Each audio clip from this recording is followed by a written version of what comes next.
singing, doing dances, whatever it takes. And so we still have a lot of work to do.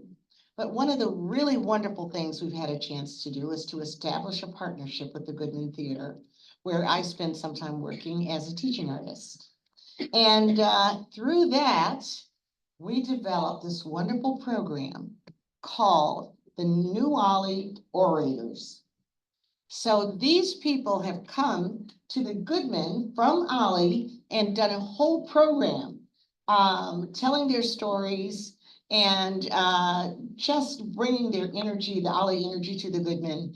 And this is a partnership that we anticipate will go on forever and ever. Today, we have the special opportunity to hear one of those tellers who did our last show. Come over here, Joanne. This is Joanne, show hot. So hot.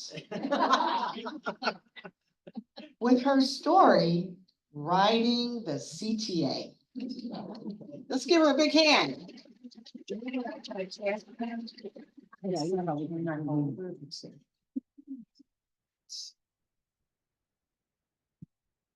Hey, can you hear me? No? How about up here? Can you hear me now?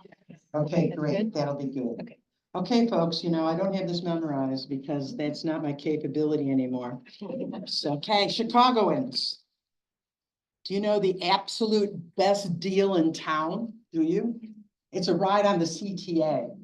And here's the deal. With this little reduced fare card for seniors, any senior can ride anywhere on the CTA system for $1.25. That's right, folks. $1.25. Is that a deal or what? Yeah. I mean, a Hershey bar costs $1.79. Okay. And there's so much to learn and experience on the CTA. I like to call it lifelong learning. Where did I get that moniker? So this afternoon, I'd like to tell you about my recent learning experience on the CTA after I pick up my transcript here.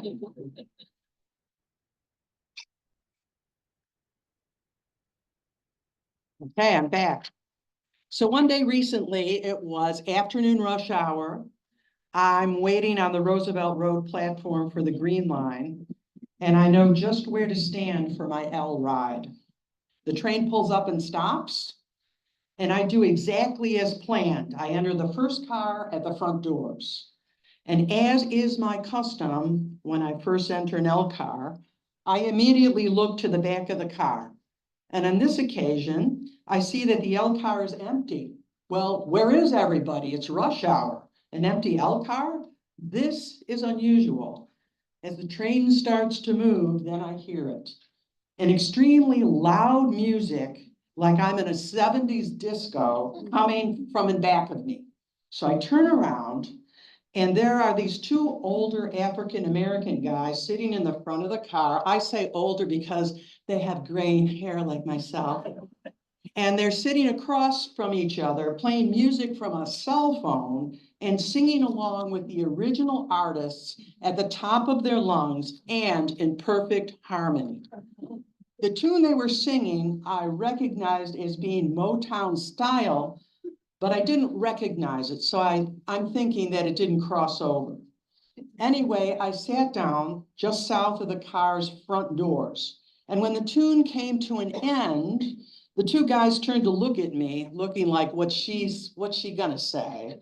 I think they were expecting a complaint. So maybe I surprised them when I gave them a thumbs up and I called out, if you play Motown from the 60s, I'll sing with you. Okay.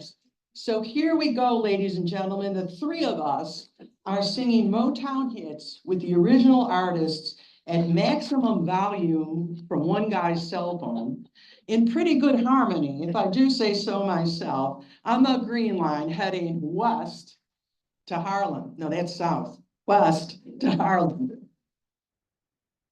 If you don't know me by now, you will never, never, never know me.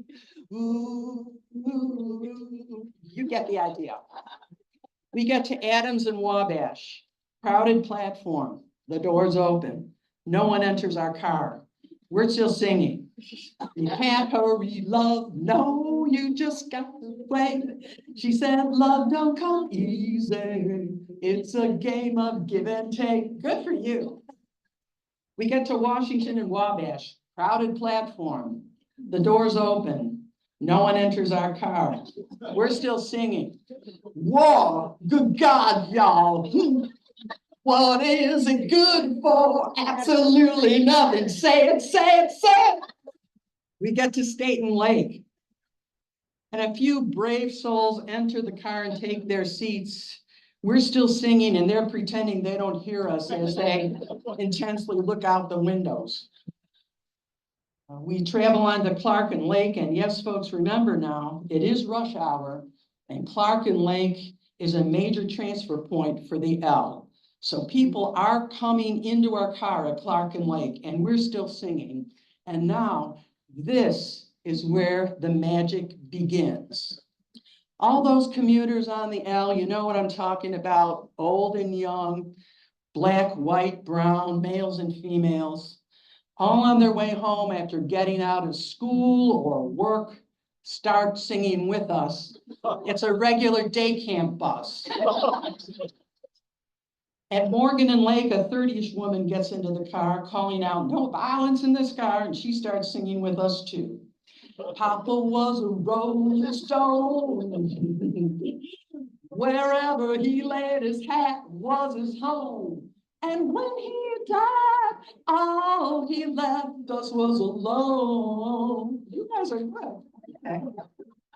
At Ashland and Lake, boarding commuters start taking seats next to the DJ and calling out song titles. What about Sandra Smiles? What about the Temptations, Cloud 9? I couldn't believe how many people in that L car knew these tunes and were all singing along, even those kids born long after these tunes were hit. So at Laramie, our DJ and his singing partner reach their destination.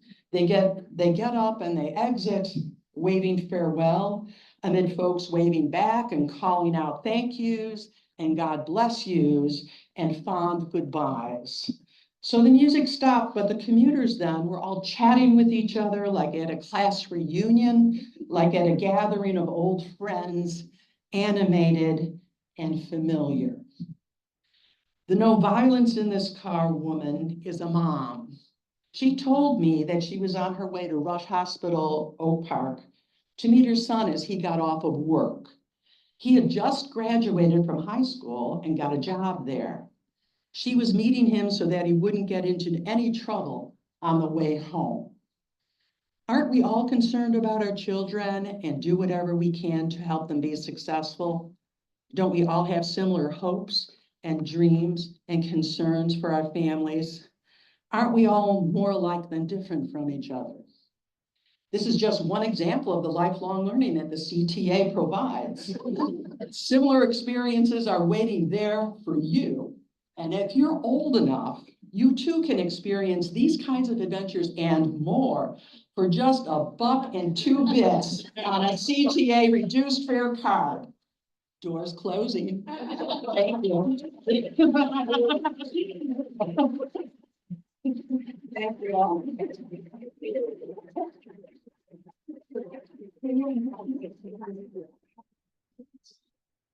Thank you, my dear. I'll walk around this way. Don't forget, it's DEI. And we have fun.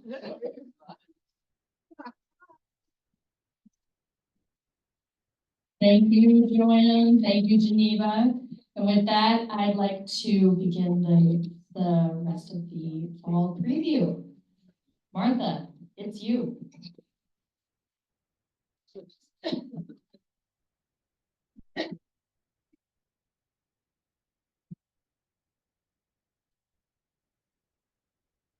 Okay, I'm not going to sing. Sorry, Joanne.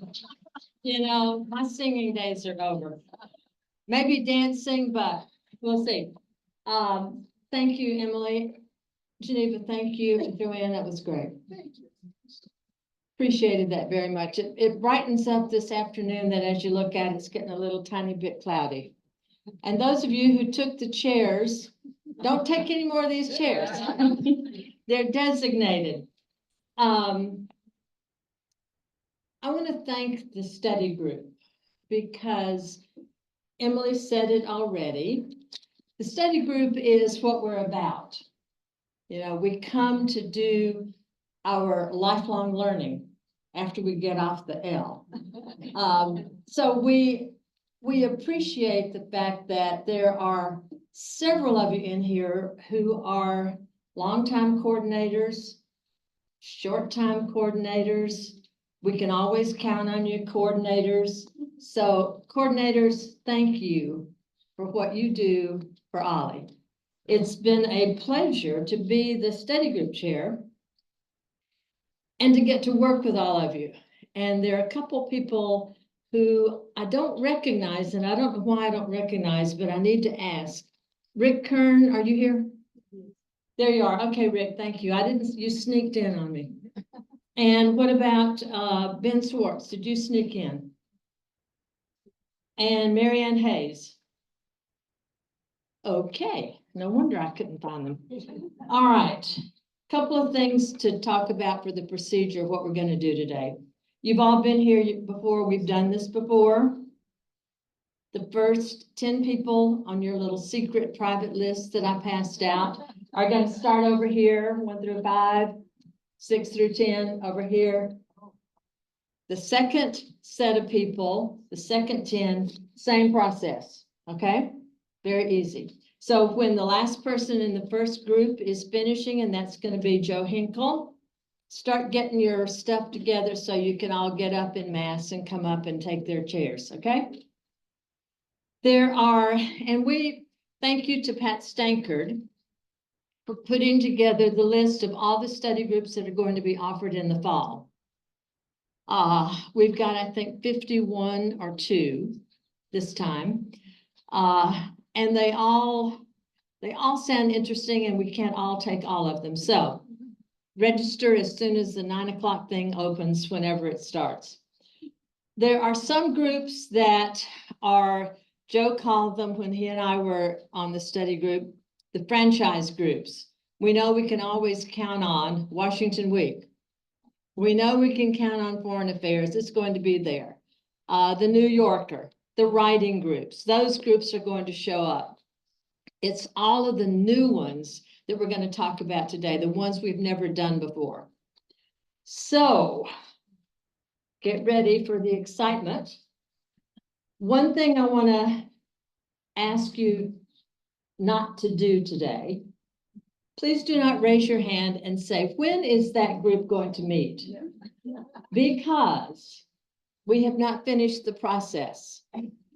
So we don't know, and whoever's presenting does not know when their group is going to be. So don't ask that question, okay? Easy to remember, right? We have 3 groups, and I'm going to pitch this in front of you because there's likely to be somebody to stand up and say, yes, I want to do it. We have 3 groups that still need a co-coordinator. You're going to hear about one of them this afternoon from Jim Smith. Another one is a virtual group. Scott Peters is doing a group, and Bill McGuffey is doing a film group. So we need 3 people who are interested in jumping into the deep end of the pool as a coordinator. Okay, last little bit of business. When you get up here, remember you've got a minute. It goes by really quickly. But Margaret and Pat have their little red flaggies. And when you see that, that means sit down. Okay? At the end, if Emily gives us the okay and we have a few minutes, a couple of you said, hey, I'd like to present my group if there's time. So if we have 5 minutes or so at the end, we'll call for an open presentation, okay? All right, first group, let's do it.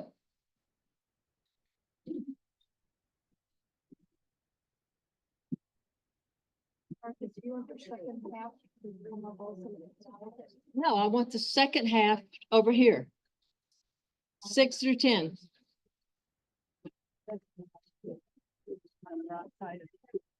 think I'm in the first group. You have the list right there. You're in the first group. You're over here. Chair number 3.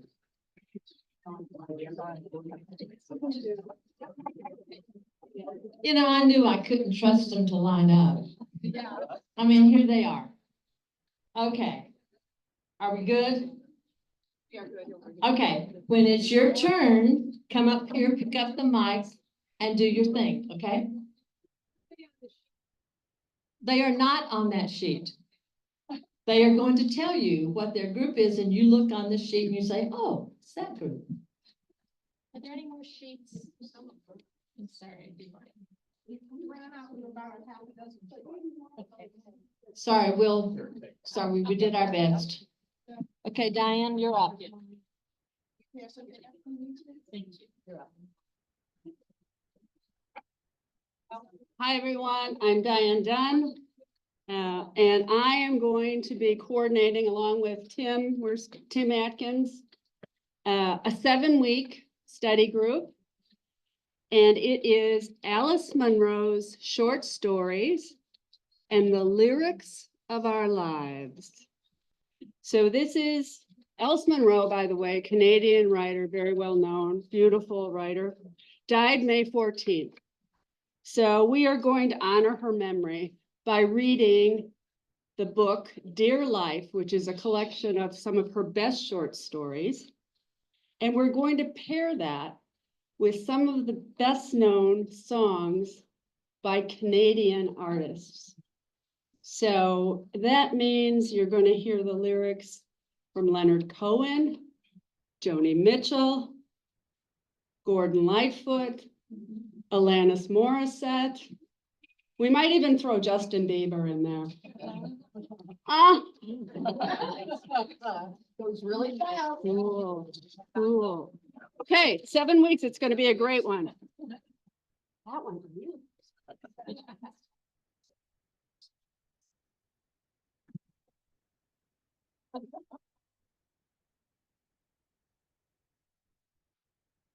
If you think Chicago fires ended in 1871, remember that it became the second star on the Chicago flag. We now have a soccer team called Chicago Fire. There's an NBC TV show called Chicago Fire. That's not what we're talking about.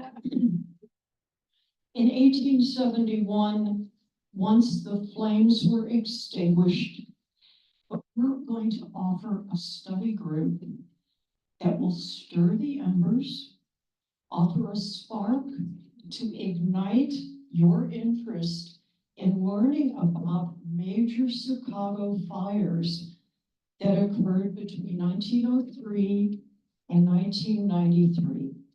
We are going to use multiple types of fuel to fan the flames of your learning. This will include websites, podcasts, videos, articles, no book. So it's a 7-week course. We hope it will get scheduled in the first 7 weeks of the fall term. So we invite you to join us in learning about Chicago in Flames. I'm here. Thank you. I'm also been told I can talk about a second study group that I co-coordinate with Michael Tolish and Judy McHugh, who's based out of Evanston. And this is a virtual 14-week study group that will continue in the fall, and that's Poetry in a New Age. We cover contemporary poets. Everybody who enrolls gets to share their favorite poems, excuse me, the poet that they like, and we read and discuss the poems out loud and spend a lot of time learning about the poet's meaning, the content, the style, If you don't know anything about poetry, you're welcome in our group. If you are an expert lover of poetry, you're welcome in the group. We accept everyone who has a diverse background in poetry. Thank you.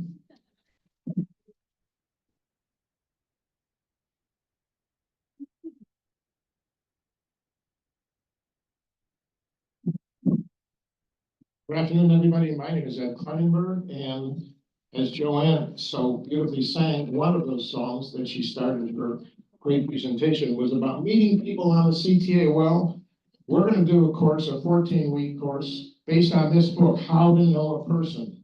It's written by David Brooks, the New York Times columnist. It's a New York Times bestseller published last year. Casey Bauman and I are going to do that together. And to give you a little basic story is, it's going to be, the full title of the book is How to Know a Person, the Art of Seeing Others Deeply and Being Deeply Seen. That's a thought provoker. We're going to probe carefully into how to improve our social skills to become better at truly understanding the people around us. Our focus will be to learn as much as we can about developing empathy for other people with whom we interact. As David Brooks says, the ability to see someone else deeply and make him or her feel seen, to accurately know another person, comprise the foundation of being a good person, and we all want to be a good person. And thank you for your attention.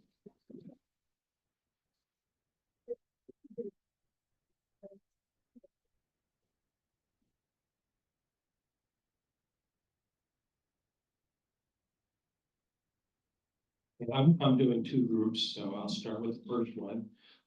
Sammy Nordmark, Steve Vandervoort, and I are doing a study group called we're calling it Shades of Gray. We're going to call it 50 Shades of Gray, but the Shades of Gray we'll be using the podcast, The Gray Area, where host Sean Illing invites a guest each week to explore a question or a topic that matters. Anything from the state of democracy, the struggle with depression and anxiety, the nature of identity in the digital age, all kinds of topics on this. So if you're naturally curious or like to explore issues that may or may not have right or wrong answers, you can join us for this study group. So that's one. The second study group, Susan Saltpeter and I are doing a study group. We're calling it Creating Sense in a World of Nonsense. So the choices we make have the power to shape the world around us. The problem is we don't make choices very well. How do we make health decisions in the face of conflicting medical advice? How can we navigate the next discussion with people who completely follow different experts on the topic of climate change? So for this book, study group, we're using the book Third Millennium Thinking, Creating Sense in a World of Nonsense. It's based on a multidisciplinary UCal Berkeley course about how to use scientists' tricks of the trades to make the best decisions and solve the hardest problems in an age of uncertainty and overwhelming information. The authors are a physicist, a psychologist, and a philosopher. So join us for this 7-week study group. It'll be in person in Chicago. And for the non-scientists, there will be no math in this study group.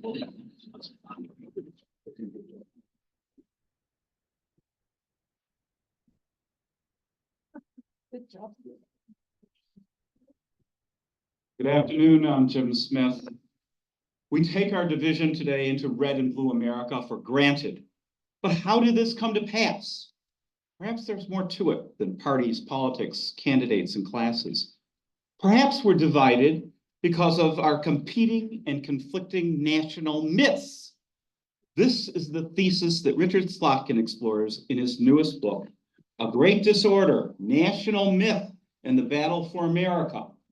Slotkin is the acclaimed author of a 3-volume series on the myth of the frontier. He addresses the impact of that myth and many others on American history. He traces 300 years of American politics, not as a battle between conservatives and liberals, but as a struggle between the followers of the frontier myth and the lost cause on the one hand, and the believers in the myth of the good war and the civil rights movement on the other. It's a highly original take on our past and a very insightful explanation of our present conflicts. And I am looking for a co-coordinator. And being a co-coordinator with Jim Smith, as many people in this room can testify, is the lightest job on earth.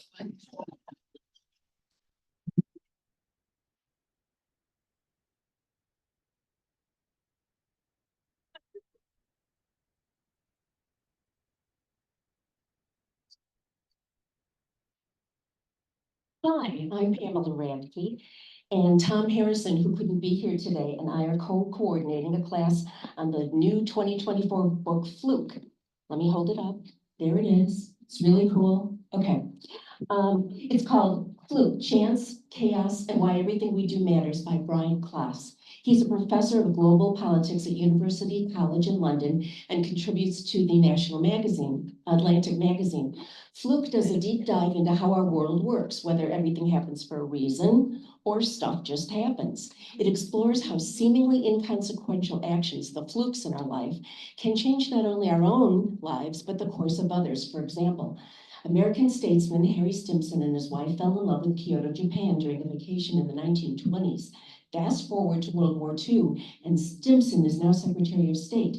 He learns the general's recommendation is to drop the bomb on Kyoto, and Stimson convinces them to change it to Nagasaki. 100,000 people in Kyoto lived, and 100,000 people in Nagasaki died. I'm back in there because of a vacation fluke. Pretty wild. And we're thrilled because we've contacted the author, and he's been top with our class. Okay, bye.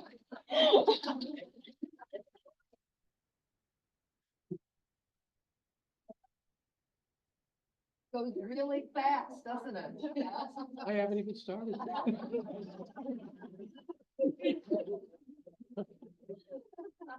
My name is Dan Burns, along with Rosemary O'Shea. We're going to offer a fall study group in person Chicago entitled Illiberalism and Minority Rule in American History. Our first book, we have two books, two short books, is by Robert Kagan, it's historian, titled Rebellion. And in this book, Kagan warns us quite early. He says the 2024 election could be the last free election held in a unified America. And he goes on to point to this drift to illiberalism is not a new thing, but it has been a persistent element in American history since the very beginning of we start with slavery, we move on to the decade of or century of segregation and hostility to immigration and McCarthyism, on and on and on. So it's not a new thing. It's never been a minority or a majority following for these elements. But in our second book, Stephen Levitsky and Daniel Ziblatt and the Tyranny of the Minority point out that you don't have to have a minority given the structure of how things are elected in the Constitution to prevail. So join us during this election season to see how we got there while we wait to see what happens next.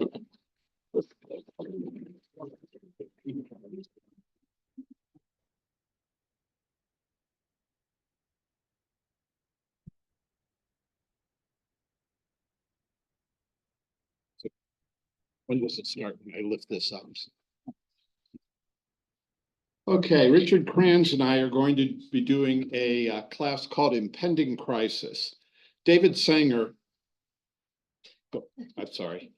David Sanger, the Pulitzer Prize winning author and national security correspondent for the New York Times,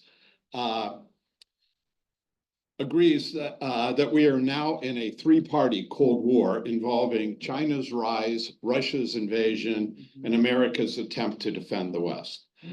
The stakes are very high, again, as they were in the first Cold War, and the outcome is indeed uncertain.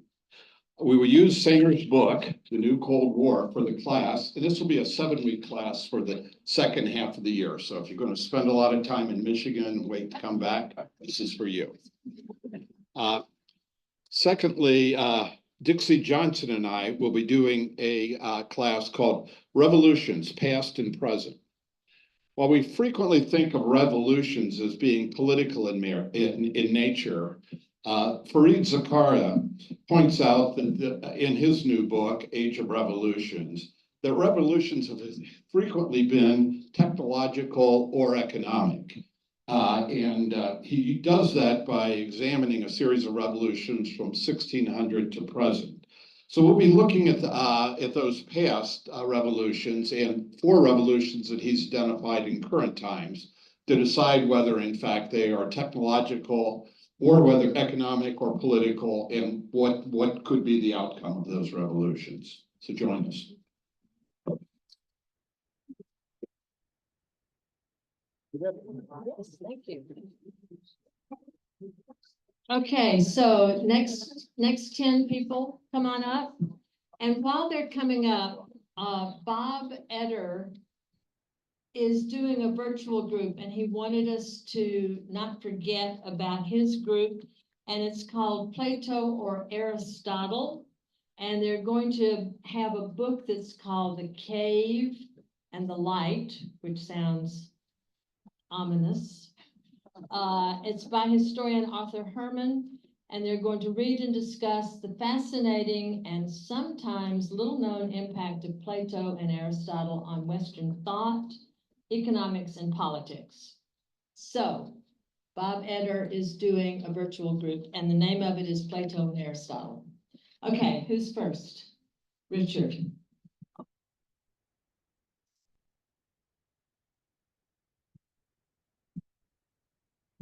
So many books and so little time. In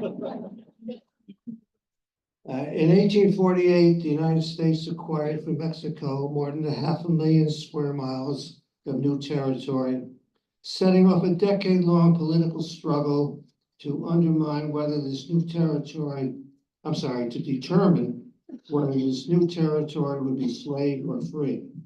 Now, we all know how it ended, but how it played out and got to that tragic outcome is a fascinating story, well told in David Potter's The Impending Crisis, America Before the Civil War, 1848 to 1861. There were lots of players in this drama, famous and infamous.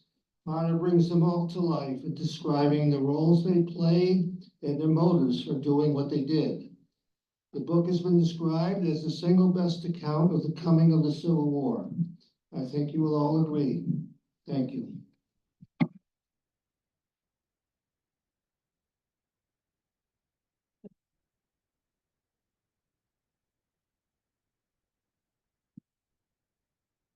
Hi, I'm Ann Rusnak, and in the fall, Dennis Carlin and I are continuing our World History series. This time we're going to look at the Ottoman Empire. We're reading a new book called The Ottomans, Khans, Caesars, and Caliphs by a professor at London School of Economics. It's quite a new take on the Ottoman Empire.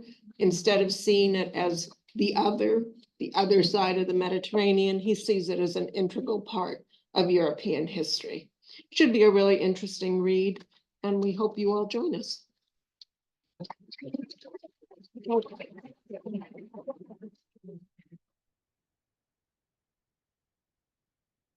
Hi, I am Lori Toth, and where is the mic? This one? Yeah. Sorry. Okay, I'm Lori Toth, and I will be doing, along with Tim Atkins, the Robber Barons. And as some of you know, I am really heavy into the Gilded Age. So, you know, these people have always been interesting to me. And the fact that the name Rockefeller, Vanderbilt, Gould, they're names we all know even today, over 100 years later. And just in case some of you are wondering, there will be some Chicago people mentioned in the Robber Barons book, and that will be Pullman and Armour will be mentioned as well, which is right up my alley, by the way. The second group that we're doing is the Rolling Stones top 500 list, and that's also with Tim Atkins. This is a group we've already done in the past and is very successful. Anyway.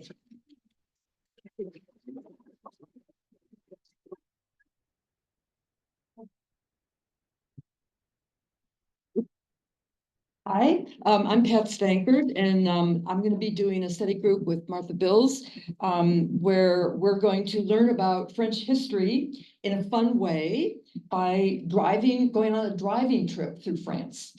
We'll start in the south, in Provence, so called because it was a Roman province, and it still has some of the best remaining Roman architectural sites in Europe. We'll learn about medieval history by visiting cathedrals and fortresses, and we'll come to understand the rise of the French monarchy by learning the stories of kings, queens, counts, bishops, cardinals, and some courtesans who lived in the chateau in the Loire Valley. Along the way, we'll go on pilgrimages, we'll fight the 100 Years' War, wars of religion, and learn about some of the causes of the French Revolution. We're gonna use two books by the same author, Ina Caro. One's called The Road from the Past and the other is called Paris to the Past. So pack your bag and join us as we travel through French history. No, it's a 14-week. Sorry, I just wanted to give you an update. We were shutting down some stuff, but should be good. You guys called about the. Yeah. Okay, yeah, we took care of it already. Should be cooling down. Thank you.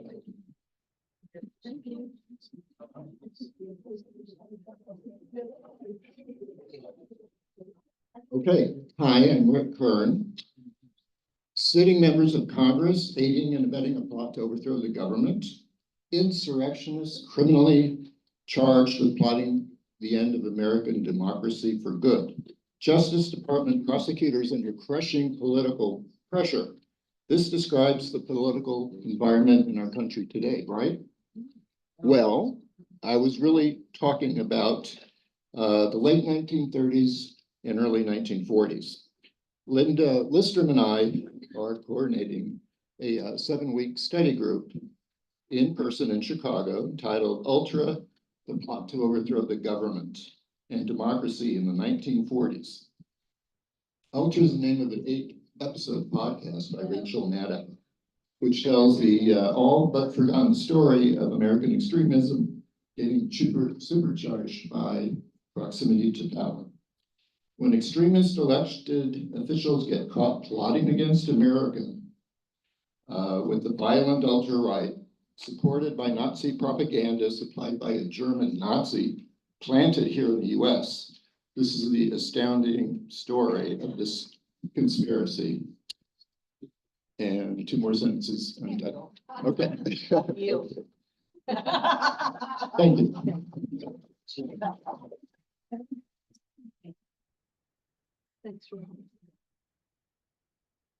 Hello, I'm here to talk about why the museum matters. I'm coordinating with Evelyn Shavel and Kay Burnett. Basically, we're using a book. It's a little one, and it's by Daniel Weiss, who was the CEO and president of the Metropolitan Museum in New York. So he'll give us a structure and kind of an overview. But in addition, we're going to be using articles. We have Zoom interviews with curators and museum directors around the country. We'll have presentations. Of course, we'll do museum visits here in Chicago. So there'll be lots of variety in terms of the content of the program. What we're looking at is not just what's in front of us, which are the exhibits we go to see, but it's also going to be how does it all work? What is it as an institution? What are its missions and values? What value does it have to an individual when you go? What do you come away different? How and why? And what does it do for communities? So what as an institution does it do? Come join us. We think it's going to be fun.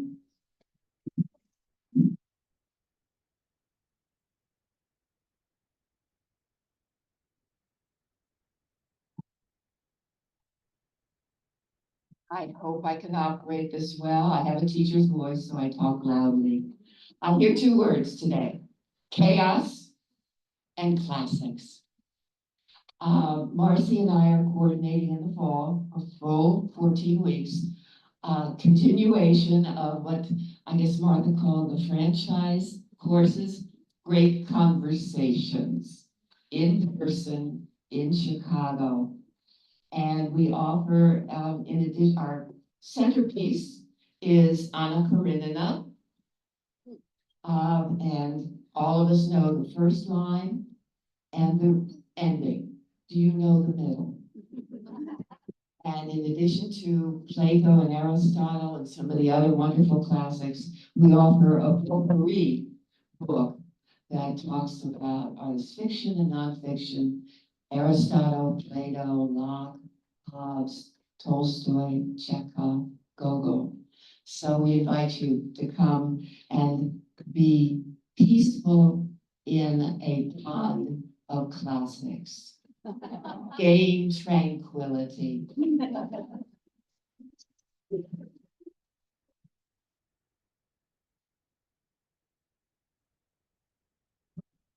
Whoops. It's really noisy when you don't pick it up right. Shakespeare Reimagined, a 7-week study group, the second half of the term. It's going to be led by Pat Stanker, Tim Atkins, and me, Gail Hulse. Together each week, we are going to look at unique ways that the Bard has lived through all these years and what he looks like today. We'll take a look at his plays and see how they've been transformed into films, translated into myriad languages, transmediated into art, dance, music, and even transgendered with leading men's roles now taken by women. So join us to explore articles, podcasts, films, and perhaps even a performance of Shakespeare and all that he is today as we showcase Shakespeare Reimagined.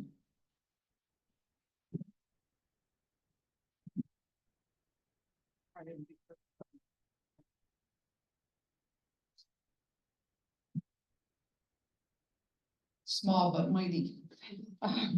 I'm Margaret Schelt, and with Sally Sharp, I'm going to be coordinating a study group in the first 7 weeks in the fall in Chicago on romance novels. Genre fiction occasionally crosses over into real literature. Some of the classic mysteries, some of the espionage literature is treated as though it is real literature. Very rarely the romance novel, however, except for the very early ones, Pride and Prejudice and its progeny along the way. Why is this? 20% of annual publishing in the United States is romance novels. They can't all be that bad.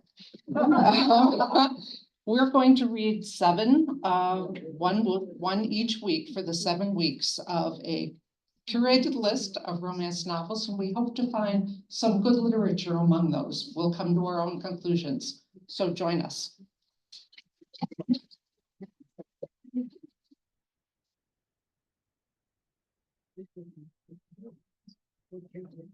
We have 5 or 10 minutes. Carol, I had you on the list. Yes, do you want to present? I do. Waiting to ask. Well, I thought maybe you were waiting for the special announcement and, Carol, please come up. So while Carol is getting up here, if there are any of you who would like to make a really quick announcement, a presentation, say a couple of words about any groups you're doing, 3 or 4 of you want to do that, just come on up after Carol finishes, okay? Here we go, Carol, it's all yours. I was the last one on that sheet, so I just figured I was gonna be the last one.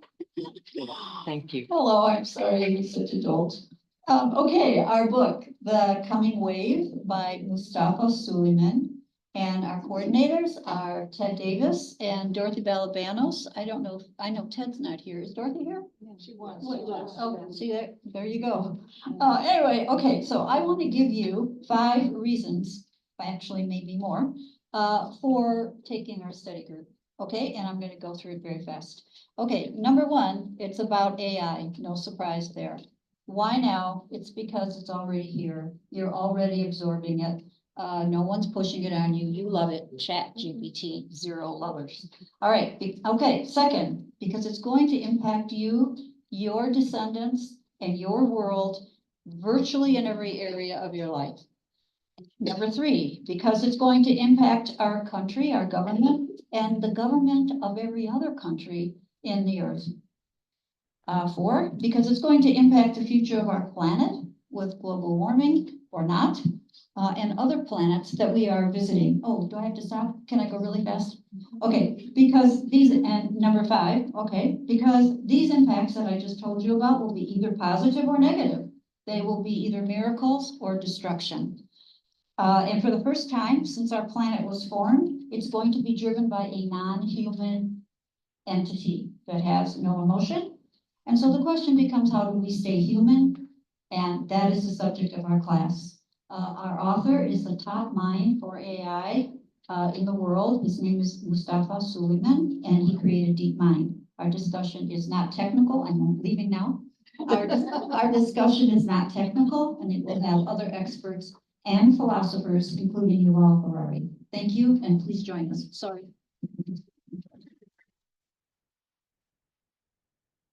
Dennis, you're coming up? Anybody besides Dennis? I'll do one. Come on.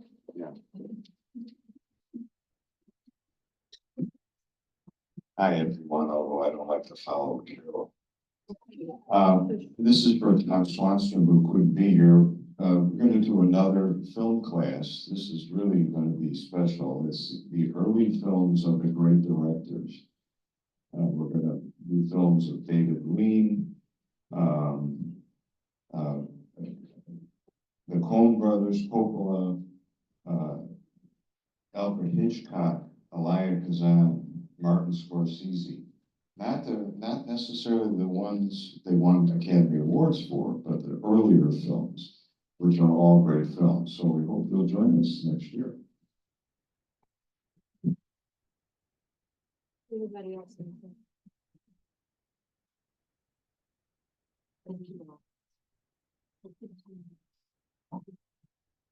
Thanks to everybody. This is always a highlight of the program to get a sense of the remarkable study groups that are going to be coming up in the fall. So I hope you've enjoyed it as much as I have. Before I conclude today, I just want to reference back to an earlier point in the agenda. We elected a slate of officers for the Chicago campus. What that means is these individuals are on our advisory council, and the advisory council gives advice to Emily and talks about the issues that are important to the membership, which is all of us. Many of these committees also do lots of work.